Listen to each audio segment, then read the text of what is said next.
you. This is like the fourth one.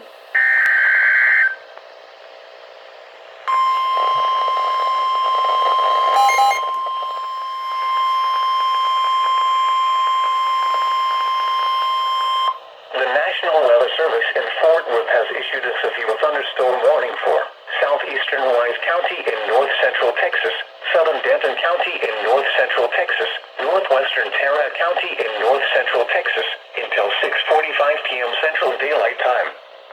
At 5:51 p.m. Central Daylight Time, a severe thunderstorm was located 8 miles east of Decatur, moving south at 10 miles per hour. Hazard, 60 miles per hour wind gusts and quarter-size hail. Source, radar indicated. Impact, hail damage to vehicles is expected. Expect wind damage to roofs, siding, and trees.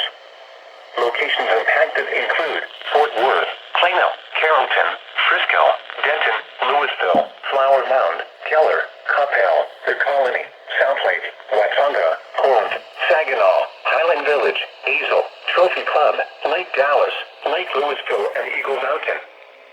For your protection, get inside a sturdy structure and stay away from windows.